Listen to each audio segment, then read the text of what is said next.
Good morning, everyone. My name is James Wharton, and welcome to this Squire Patton Boggs webinar on corporate purpose, the future of regulation and governance. I'm delighted that we are joined this morning by a number of panelists, not least Lord Callanan, who is the Minister for Climate Change and Corporate Responsibility in the Department for Business, Energy and Industrial Strategy. Lord Callanan is going to provide us with a keynote speech for around 15 minutes and has extensive experience in government, not just in the Department for Business, but previously in the Department for Exiting the European Union, and before that as a member of the European Parliament. We look forward to, Martin, hearing what you have to say and your contribution this morning. We're also joined for a panel discussion following that keynote speech by Rosie Donachie, who is the Group Head of Government Relations at the London Stock Exchange. And in doing that, global policy and regulatory strategy, government relations across LSEG's markets and business divisions, but also leads for the London Stock Exchange Group on sustainability strategy. Matthew Kirk is a senior advisor in international affairs for Squire Patton Boggs, former ambassador to Finland for the UK, but also external affairs director at Vodafone. Matthew brings a wealth of experience in international and domestic politics and governance. We look forward, Matthew, as always, to your contribution. And last but certainly not least, Hannah Kendrick, who is a corporate partner here at Squire Patton Boggs. Hannah has a wide range of experience advising both public and private companies on mergers and acquisitions, fundraisings, takeovers, restructurings and reorganisations, and she leads the team focused on the G of ESG at Squire Patton Boggs. A couple of quick housekeeping notes. The session will be recorded, and we also welcome your questions. These things work a lot better if questions are asked. And if you look at the right-hand side of your screen, there's a Q&A panel. If you type your questions in there, we'll try to ensure that they're put to our panelists towards in the latter half of the session. So with no further ado, I look forward to hearing what you have to say this morning. I would like to hand over to Lord Callanan for his keynote address. Thank you very much indeed, everyone. Thanks, James, and good morning, everyone. It's a privilege to be here with you today to discuss with you the government's vision for the future of regulation and governance. Now, the UK's exit from the EU, our newfound regulatory autonomy, is perhaps the most obvious reason for the increased interest in the future of regulation.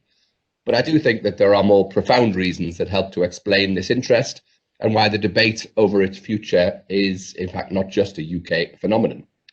Firstly, of course, we live in an increasingly interconnected world.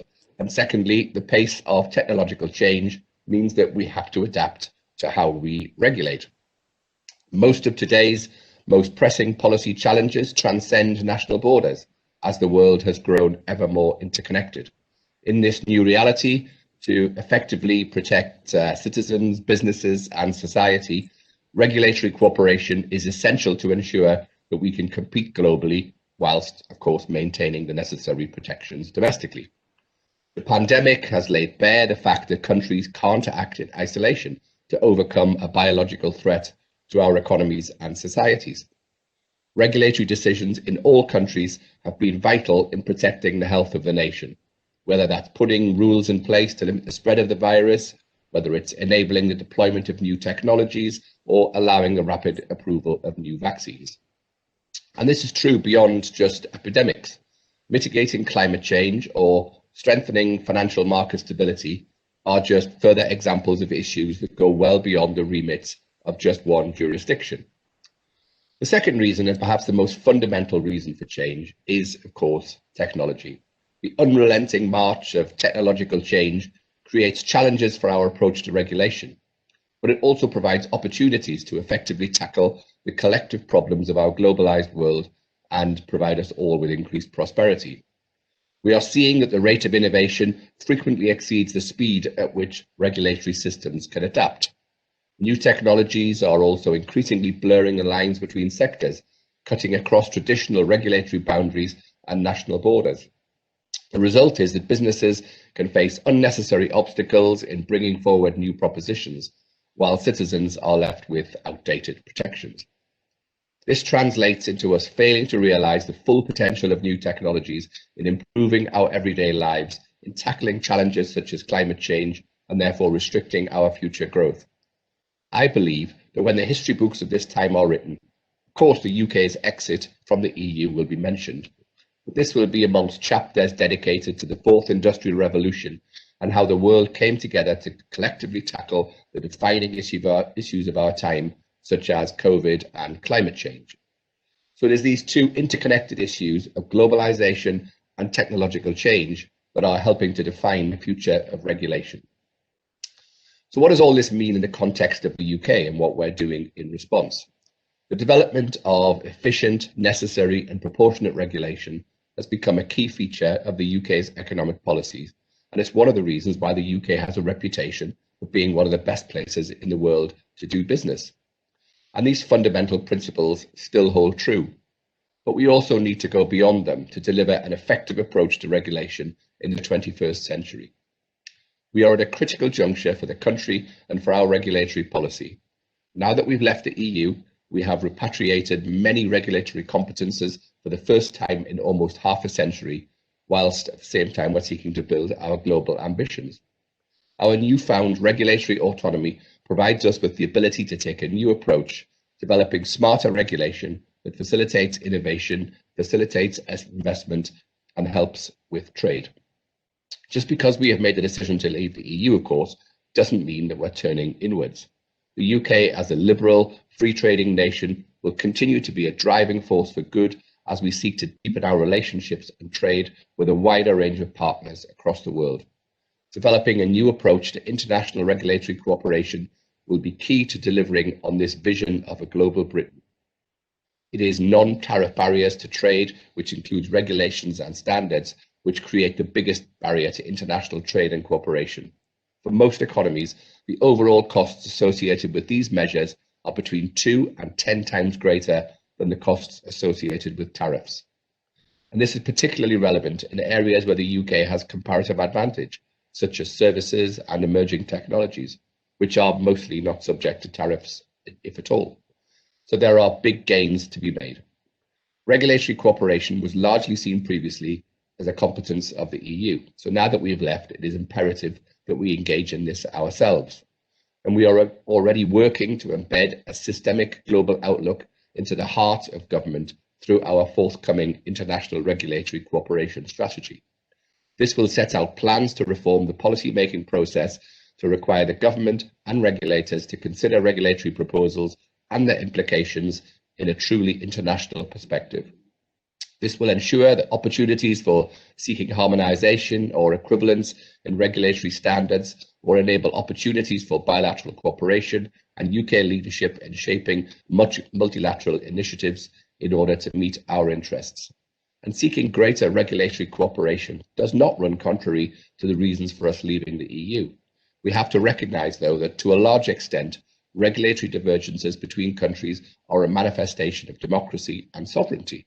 And of course, that is what the British people voted for.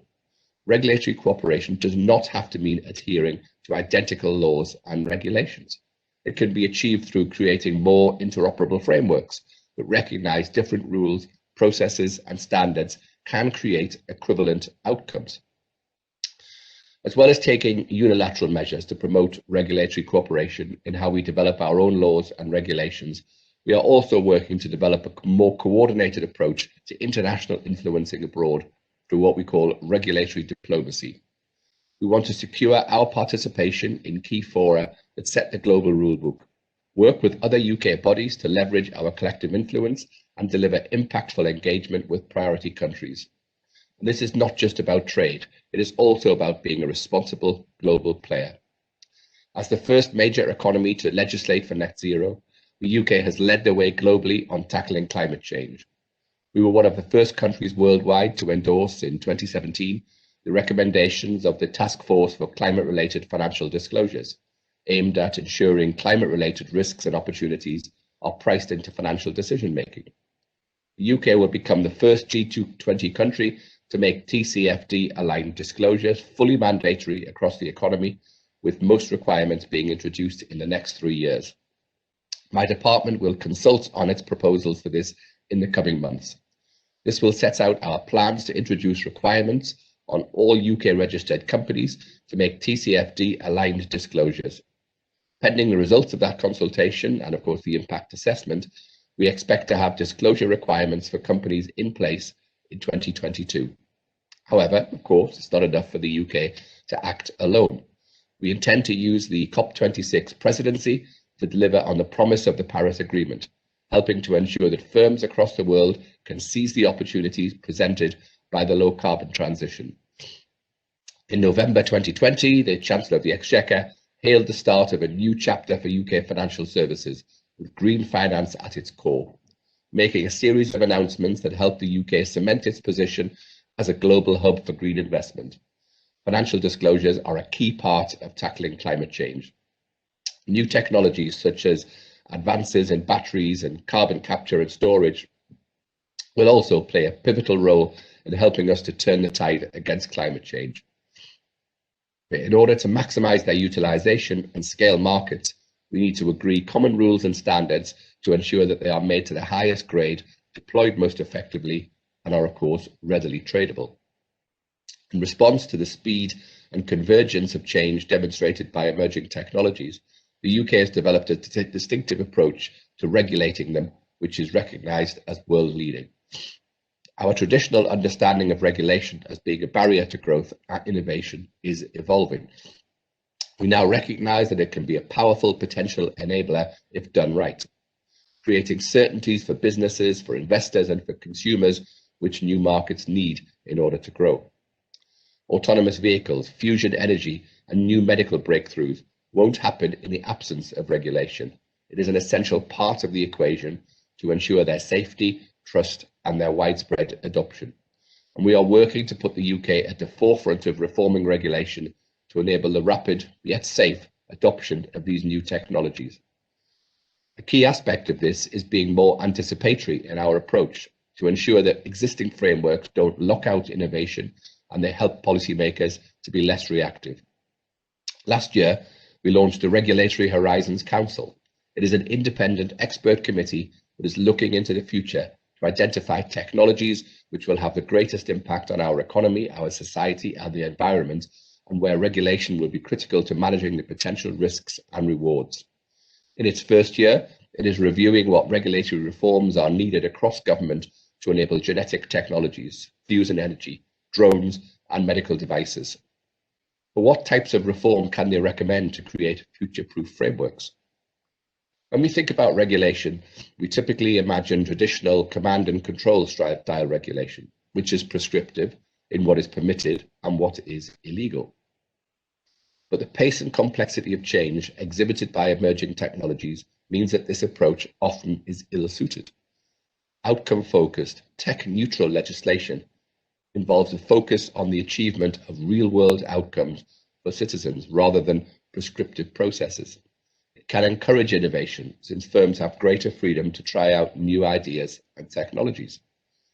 My department is working to encourage this type of flexible approach across government, including through requiring all new regulatory proposals to be assessed against an innovation test as part of the impact assessment and review process. When it comes to implementing regulation, there also needs to be room for greater experimentation, testing and trialling of innovations under regulatory supervision to support and stimulate the safe breakthrough of new technologies. Our approaches have included regulatory sandboxes, innovative use of data and personalised support for innovators, all of which can help regulators stay at the cutting edge, providing them with an understanding of the potential implications of new technologies and how we to react to them in response. When the UK's Financial Conduct Authority seized the initiative to establish the world's first sandbox, providing a safe space where firms could work with the regulator to trial their innovations without having to meet all of the usual requirements of compliance, it helped to reinforce London as a preeminent centre in fintech and financial services. Domestic reform alone, however, will only get us so far. Emerging technologies are global in their scale and impact, with regulation requiring international cooperation to create effective protections for consumers and to enable our innovators to buy and sell in a global market.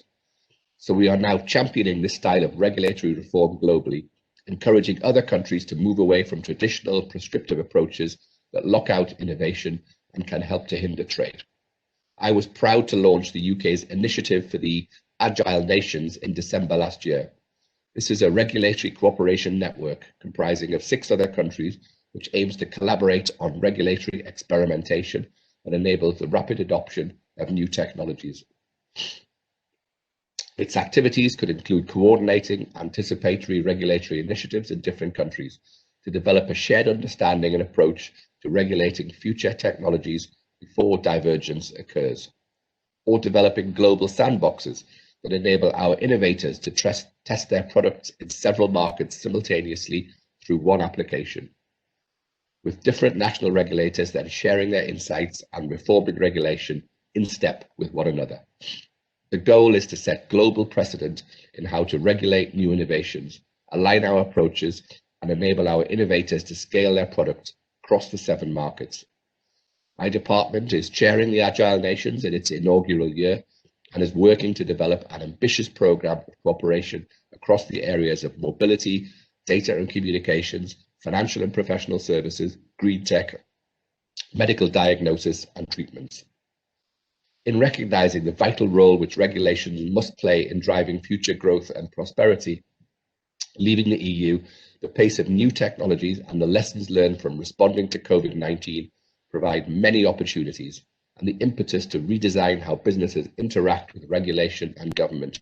I'm keen to capitalize on this through delivering a more international and innovation-friendly approach to regulation.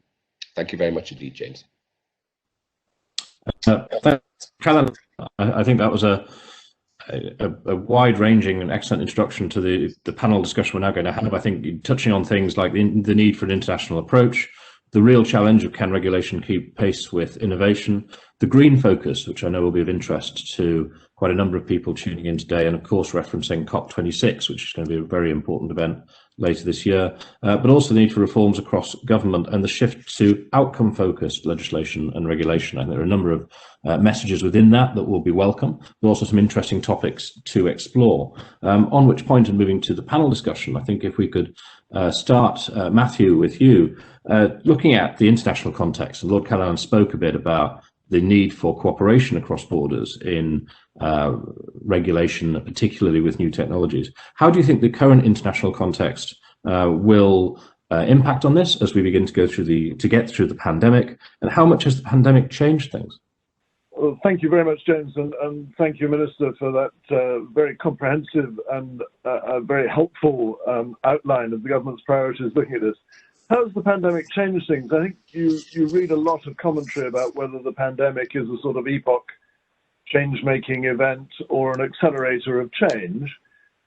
It's probably too soon to say, but it is certainly an accelerator of change, and we can see that already starting to play out as, if I take one of the themes, Minister, that you talked about, climate change, we can see the EU recovery plan, we can see the US recovery plan having a tremendous emphasis on climate change and climate investment in them. And I think it would be a great mistake to underestimate the degree to which the Biden presidency's re-engagement with the climate agenda will accelerate things as we look forward to COP26 this year. And I would say on that the private sector has an enormous role to play in achieving our climate change objectives. It seems to me that a lot of businesses are recognizing this and are starting to move in that direction, but it's very unlikely that that will be achieved without some regulatory stimulus. And so climate change as a source of regulation, as well as a source of new business and new investment, is going to be a very important theme.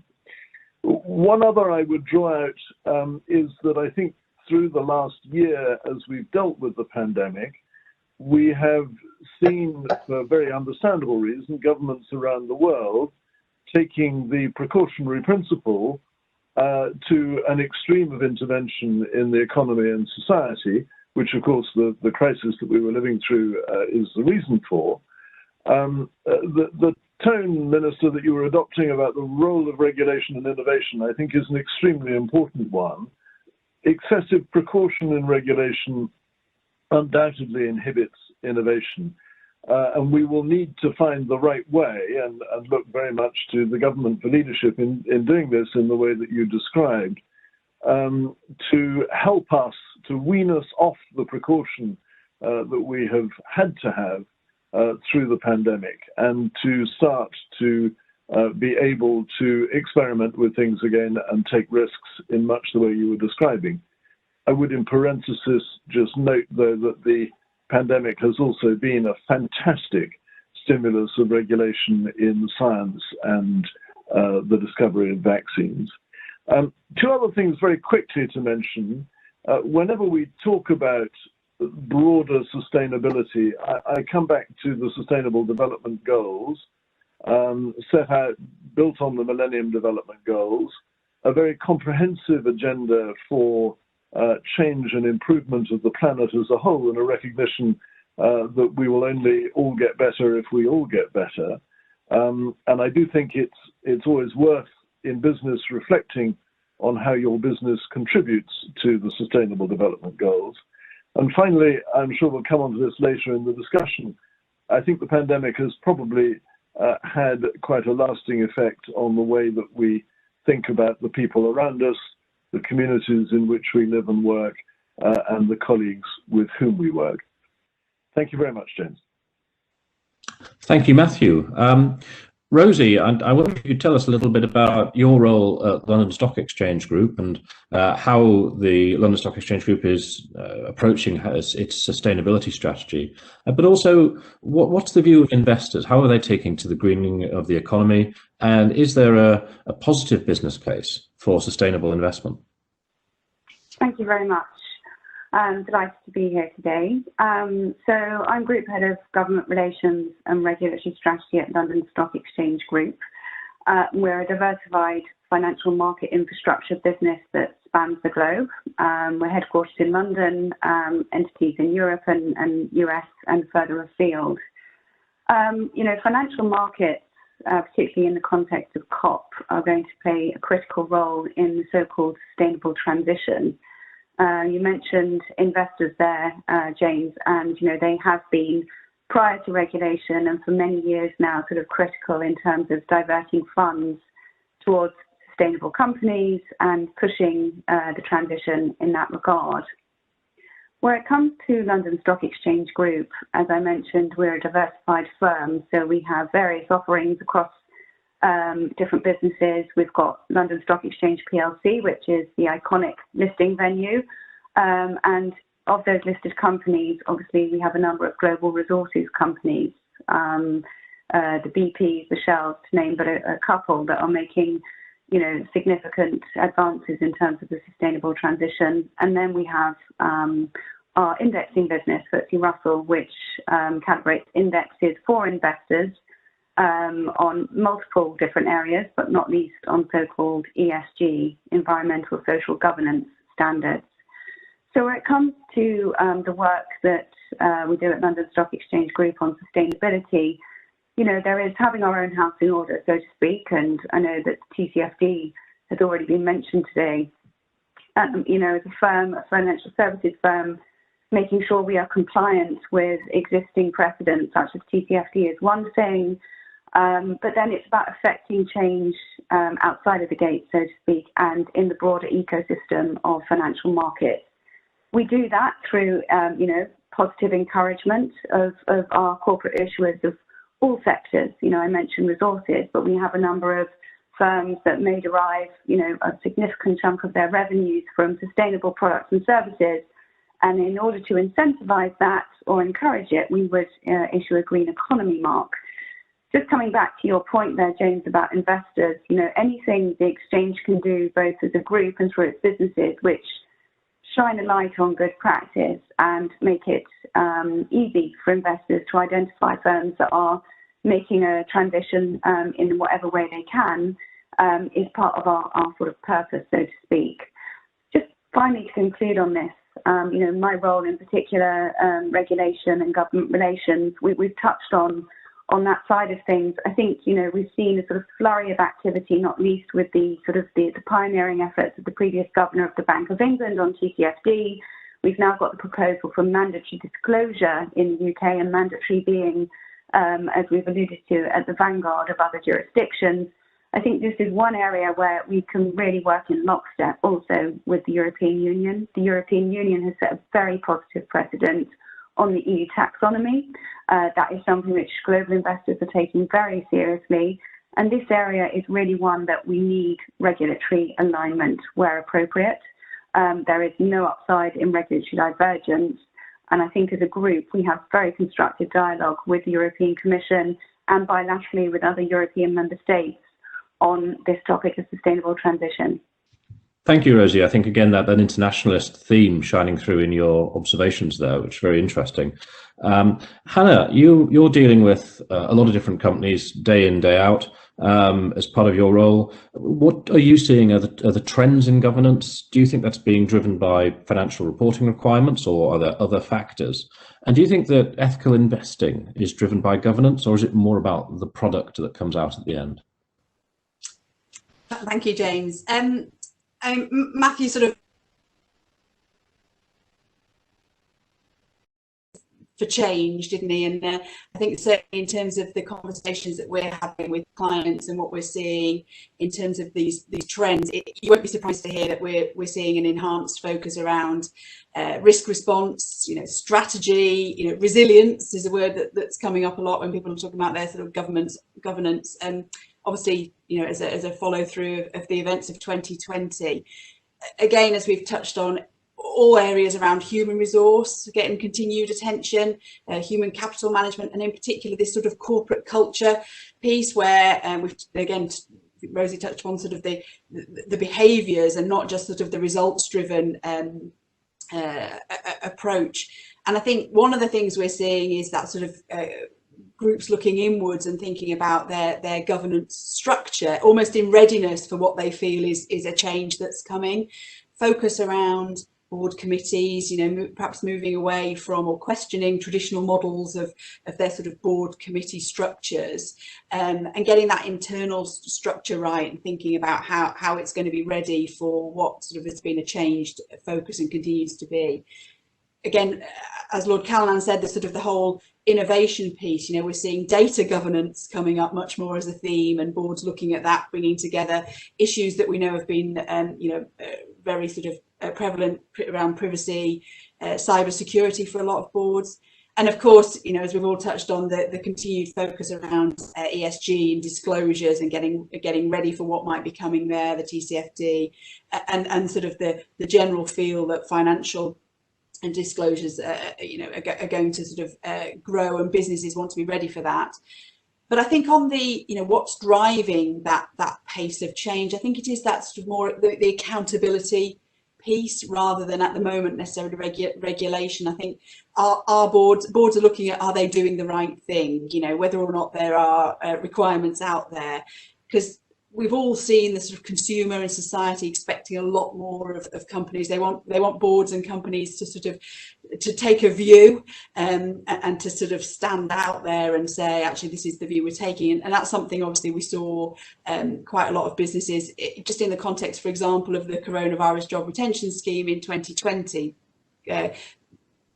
Society as a whole wanted boards to say what they were doing and how they were going to do it, and there was a lot of internal reflection on the right thing to do around that scheme. So it feels to me that it's much more of at the moment a pool of market and stakeholder groups and boards wanting to do the right thing for supply chain, employees, consumer, all the stakeholders, rather than a regulatory push. But there is a general sense from the companies that we're working with that sort of additional requirements are coming, and they want to be ready for that and see it as the start of a journey. And I suppose finally, just in terms of the ethical investing, and again, Rosie sort of touched on this about, we've got a variety of sectors out there, and I think ultimately, if we take it back to businesses recognizing there is a competitive advantage to be had of doing this right. It almost sort of doesn't matter what sector you're in or what product you're making, because this is a journey. And actually, if you can do this right and get the government and start by transparency showing the changes that you can make, and then over time do make, actually I think it's it's something that's open to all sectors. So competitive advantage in a sector which isn't necessarily an obvious sweetheart for ethical investing is still a competitive advantage that people will be seeking. Great, thank you, Hannah. I think Lord Callanan, if I can come back to you, there's a clear theme in the comments of the panel about the positives that can flow from the right regulation, the right ESG approach that's of interest to investors, to boards, to consumers. But there's a risk here as well, isn't there? How do we get the balance right between being at the forefront of improving governance and enhanced accountability, but also ensuring the UK remains an exciting, interesting, and attractive place to invest? No, you're quite right, James. Of course, there is always a balance to be struck. But we're certainly determined to support the economy, building back stronger, and to strengthen the UK's position as a world-class destination for investment. We've set up an office for investment in number 10 Downing Street, and we're hosting a number of big summits for investors throughout this year to try and convince them to come and invest and do business in the UK. But investment business growth ultimately rely on frank and reliable information from companies.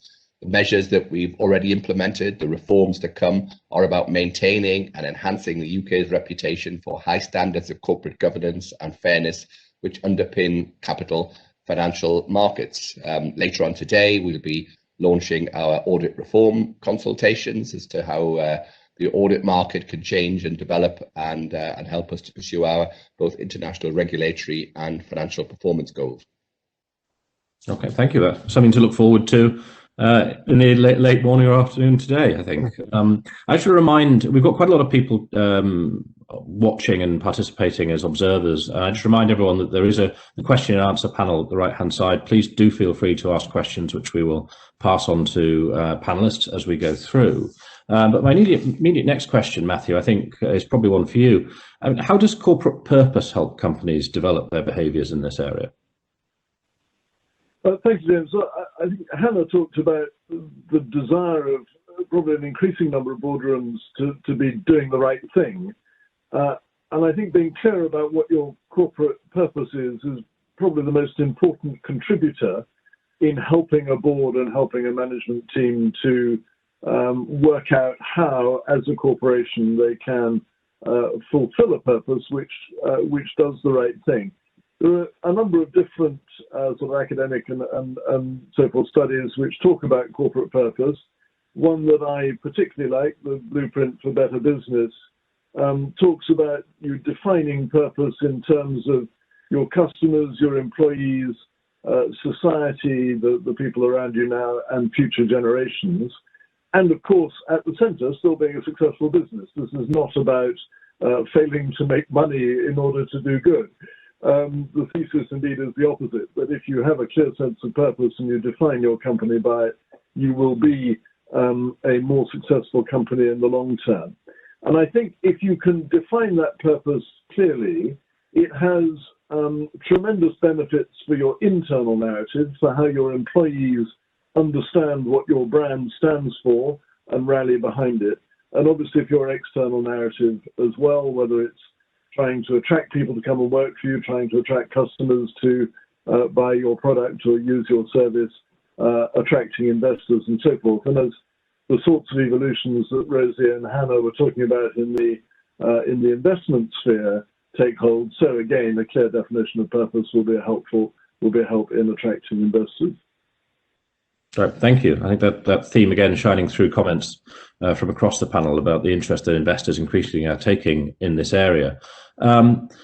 Slightly different area of the topic that is at hand, Lord Callanan. There's a few big things coming up. I mean, not least COP26 is obviously a major government priority this year. The government's got ambitious net zero targets. How does the government's international regulatory approach and cooperation strategy fit with these events that are coming? And how important to achieving some of the government's objectives is the evolution in corporate reporting that we can see already starting to happen, but also I think got a long way to go? Yeah, you're quite right, James, that we are, of course, committed. It's now a legal obligation for us in the UK to delivering net zero and raising ambition on climate change globally through our hosting of COP26 later this year. Through the International Regulatory Cooperation Strategy, we're going to look at what systematic changes we can make to encourage a more global approach to regulation in support of this and other issues globally. Climate change and our role hosting COP26 is actually a great example of what effective regulatory cooperation should look like. The UK is playing a constructive role globally to coordinate and to lead the international response. And it is this type of international collaboration that we need to see more of across government to be effective ultimately in what we want to achieve. Delivering our net zero objective will require, of course, decarbonisation of many sectors of the economy. We know that financial services will be a critical enabler in mobilising green investment at the pace and the scale required. And that is one of the reasons why green finance has become a key priority for the government, for this government. To that end, the UK will become the first G20 country, we've already talked about it, to make TCFD aligned disclosures fully mandatory across the economy, with most of those requirements being introduced in the next 3 years. Because high quality disclosure on how organisations will manage the material financial risks and the opportunities arising from climate change will improve transparency, it will encourage better informed pricing and capital allocation, and as a result, over time, TCFD will help to support investment decisions that are aligned with the transition to a lower carbon economy. Thank you, Lord Callanan. I think the low carbon economy is a topic we're going to come back to, looking at a couple of the questions coming in. But Hannah, thinking about the corporate business model and how it needs to evolve, I wonder if you could perhaps give us some insight on how you see that unfolding in the future, how the corporate business model might change, but also maybe say a few words about B corporations and the role that they can play.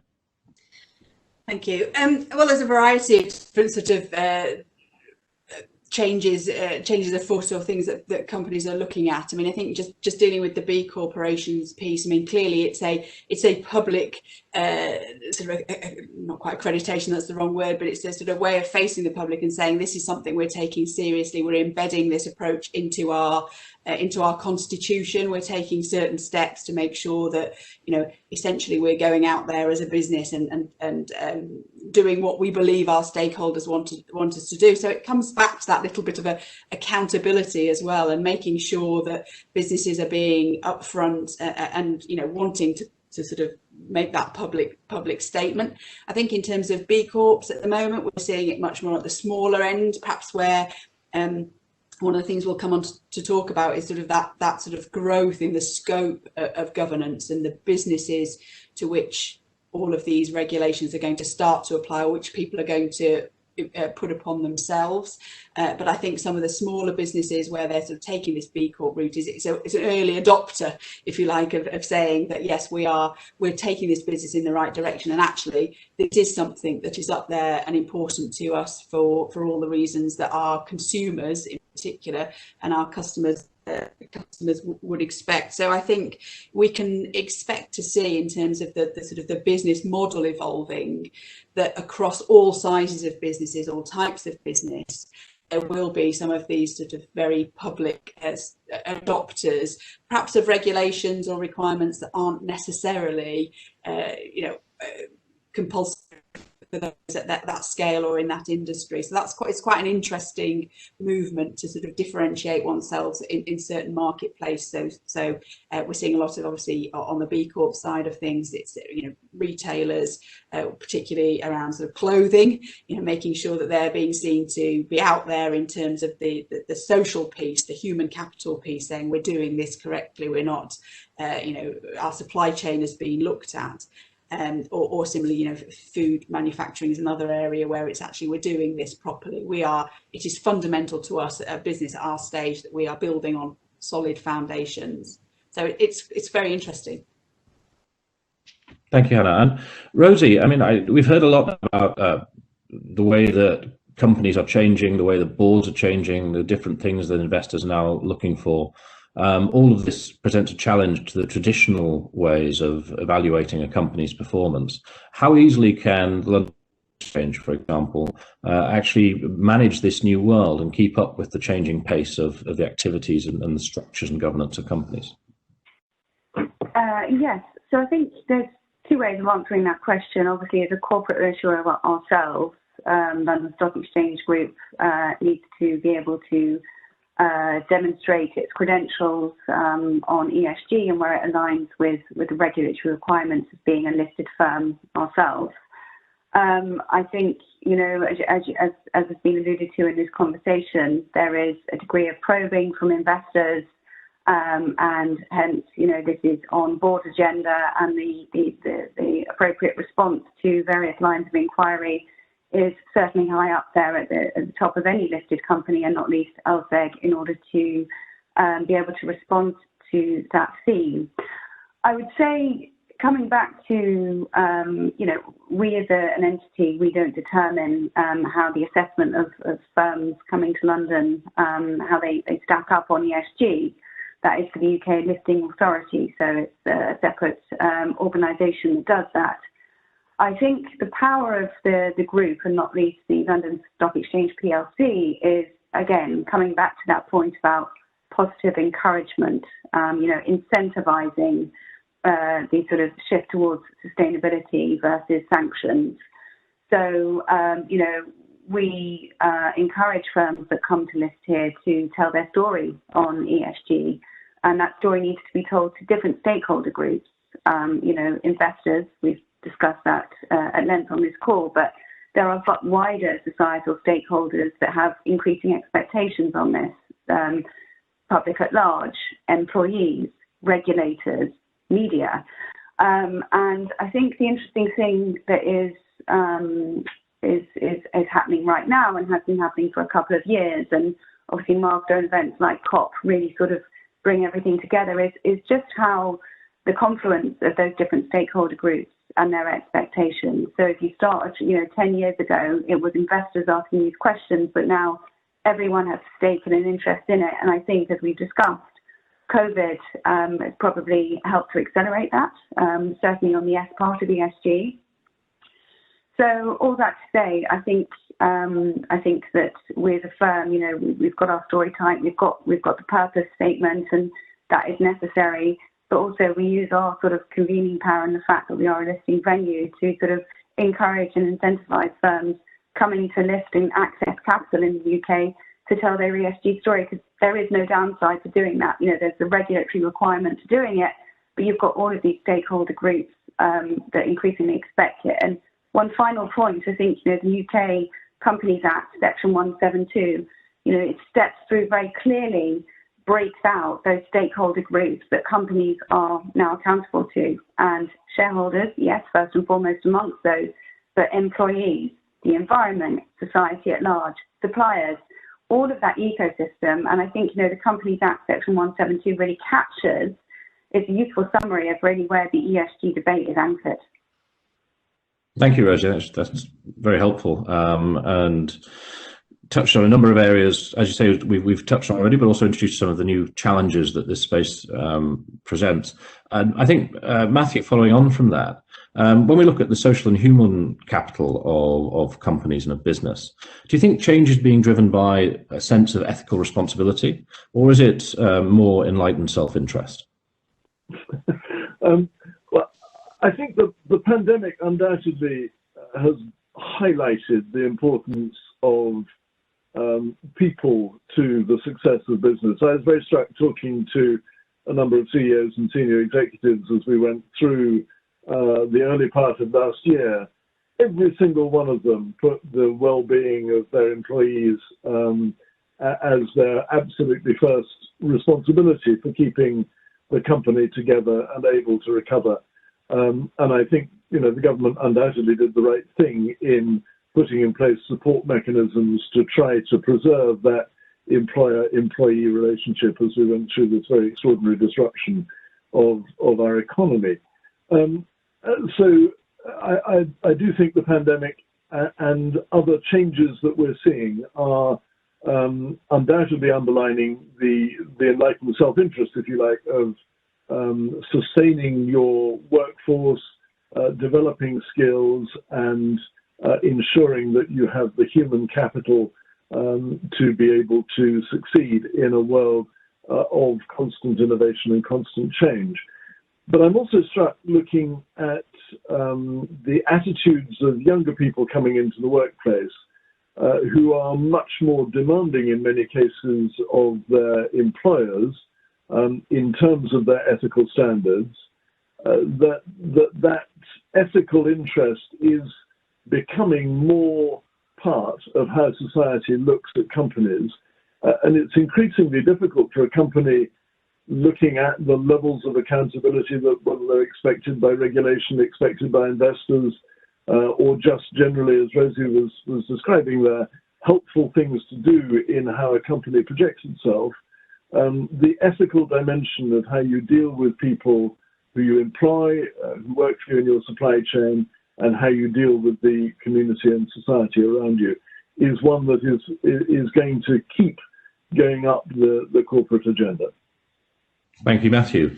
I think, Rosie, looking at, again, some of the challenges that are particularly relevant to the London Stock Exchange and how we evaluate companies and how investors evaluate companies, what do you think will be what will be the impact of mandatory TCFD, the Task Force on Climate-Related Financial Disclosure reporting on climate impact? And do you think it'll drive changes in how investors evaluate companies? I think TCFD, be that voluntary or now mandatory, as the FCA has determined, has had an impact. And I would be inclined to sort of almost take away from mandatory versus voluntary and think, the principles are out there and they have driven positive change where it comes to climate risk disclosure. So TCFD being obviously critical for one element of the E, so to speak. The equivalent on the S and the G we have in the UK as well. Pay gap reporting, mandatory now that it has been, if we want to look at the S and the G part, has been critical in changing behaviour. And interestingly, the extension of that is that employees are able to now to assess companies and vote with their feet in a different way. So to your original question, I think, TCFD and more broadly, anything which is getting companies to change behaviour, and if it needs to be mandatory, then so be it. It has done so in a very short amount of time. I think just standing back from all of that, if you look at the core tenet of what sits behind TCFD, what sits behind pay gap reporting, etc., it's about the principle of transparency. And transparency and disclosure are the things that build trust. And whether or not you use a mandatory or a voluntary lever to drive firms towards that, I think the outcomes are positive. They're positive for employee engagement and building trust there, for societal scrutiny. And I think that for any global firm, not least one such as LSEG, which is listed here and hence subject to these now mandatory provisions such as TCFD, I think, everyone right from the top down can see the advantages of transparency. It wasn't a thing 10 years ago, but it's probably the most powerful lever to address some of these ESG challenges. So all that to say, I think the UK is showing leadership by being at the vanguard and promoting mandatory disclosure on TCFD. I think that it's for firms like ours to tell our story about being compliant with that, the good, bad, and the ugly, and most of it is good. And hence, hopefully, in due course, we'll have a harmonised regulatory landscape with other major jurisdictions in the fold, also advocating for mandatory. So all that to say, to come back to your original question, mandatory is good. Voluntary has also worked. I think we have to recognise that countries are at different phases in their evolution in terms of degrees of comfort with transparency. But it's probably a question of not if, but when all countries get on board with the transparency agenda, because the UK and firms here have shown that it's possible. Thank you, Rosie. Yeah, I think it's going to be the direction of travel for much of the world in the not too distant future. And it's nice to see the UK leading the way, as long as we get it right in the way that we do it. Hannah, following on from that theme, how do you think the directors' duties are going to evolve? Do you think they're going to go beyond governance? There's going to be more of the ethical dimension in the duties of directors? And specifically, responding to one of the questions is how much would introducing personal responsibility for directors for the company accounts change things? I mean, I think Rosie just said, mandatory is good, and I think we can certainly see things moving in that direction. But I think for all the reasons we've talked about, sort of the public scrutiny and the sort of desire from all the stakeholders to make sure directors are doing the right thing, I think many boards that I speak to, and certainly individual directors, feel that scope of duties has already evolved quite a way and continues to do so, just because of the sort of environment in which we're operating in. And I think it's only going to continue along that track. We're definitely into the ethical dimension, would be my view, when it comes to sort of that scrutiny around corporate behaviours. And I think a lot of the boards that I speak to would say that they consider they have a greater enhanced list of directors' duties than perhaps they can see in the Companies Act or any reporting obligations, so that they certainly feel them even if they can't point to a relevant section number, and sort of I think that's sort of reflective of the sort of the broad scope and the scrutiny that they are feeling. And I think one of the things of note as well is that I mentioned it earlier, the sort of the sheer variety of companies and boards that are feeling this and really engaging in those processes. I mean, we've seen obviously the sort of, as Rosie mentioned, the Section 172 reporting and the scope of that. So we are moving down from those sort of the FTSE companies, bringing in those larger private companies, and I think there is a real engagement at sort of a variety of size of businesses as well, and they are really feeling that sort of directors' duties. And in terms of that scope, areas such as sort of social justice that perhaps wouldn't have been quite so high up, people feeling the responsibility and the duty for in 2020, quite rightly, alongside some of the other diversity strands, really is sort of coming to the fore.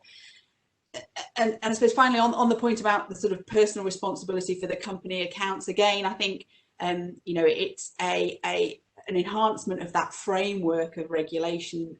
Boards that I'm speaking to, I think you'd be difficult to single out directors who didn't feel that they already had that personal responsibility, particularly when sort of you've got an environment where investors are threatening votes being used in certain ways very, very publicly. I woke up this morning, I was slightly worried that the audit reforms white paper was going to come out a bit earlier. So I'm pleased to hear it was this afternoon, saved me a panic half an hour to get to it. But watch with interest at how that's going to develop. And I think very much that framework and that requirement being there is really going to help some of those companies that need that nudge along the right path.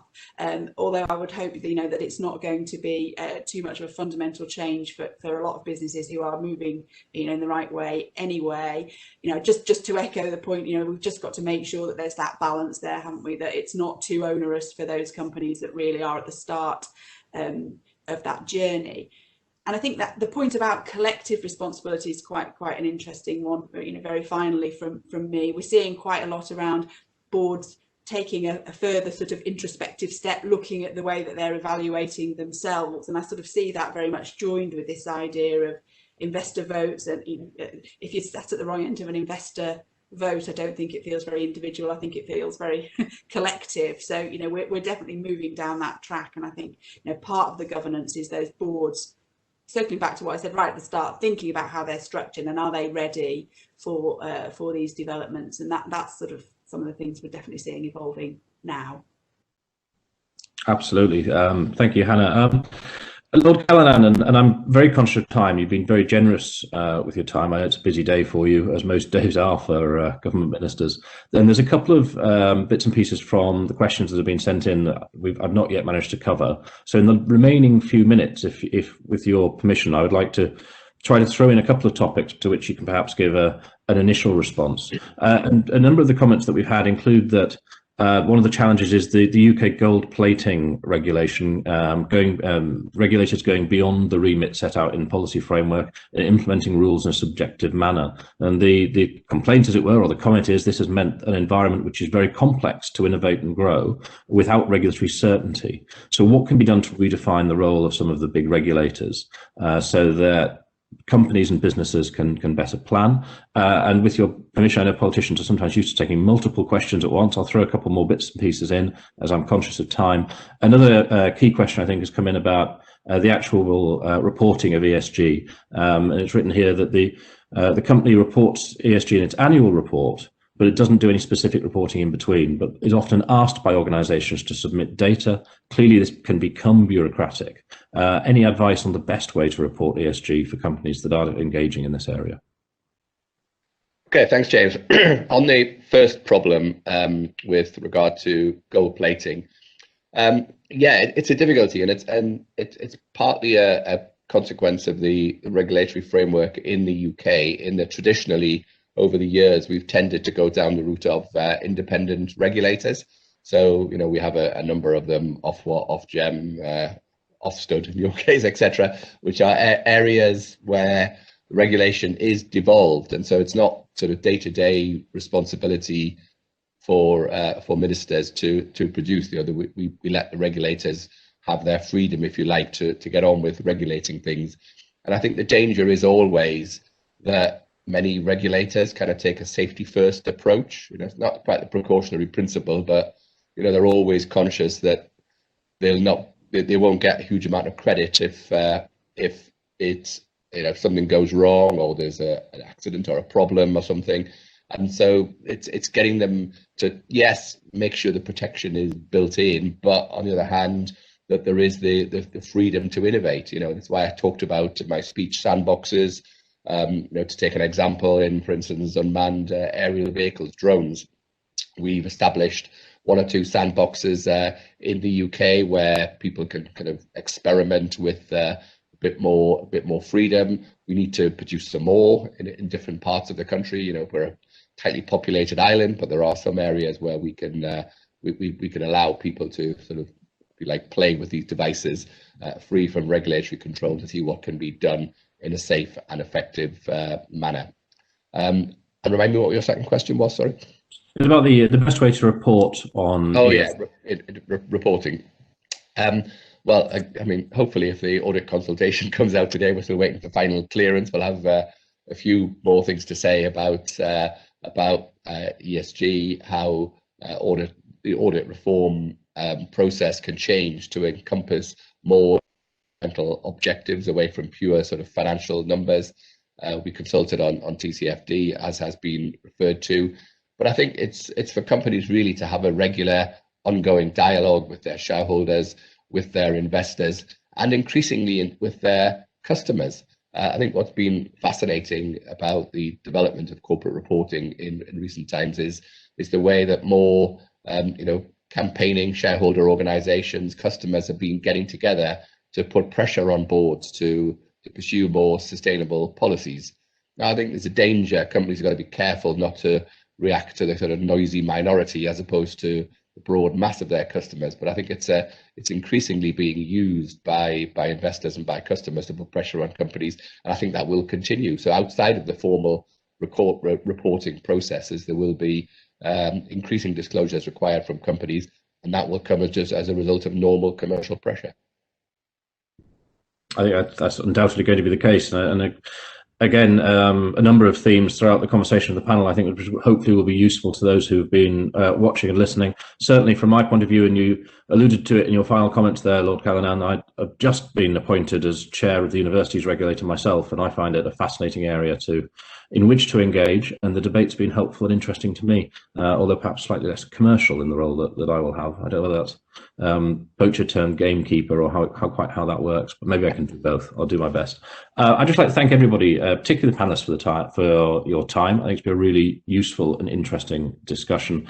Rosie, Hannah, Matthew, thank you for your very helpful comments. Lord Callanan, thank you particularly for the time that you've given how busy that you are, but also for doing, as always, as the political representative, the questions tend to be targeted at you, and for doing the keynote address. I hope everybody watching has found this helpful and useful, and please look out for more Squire Patton Boggs events. We have other webinars planned. We keep these up quite regularly, and we hope they continue to be useful to clients and all those others who tune in. So thank you very much for your time, everyone, and I hope you enjoy the rest of your day.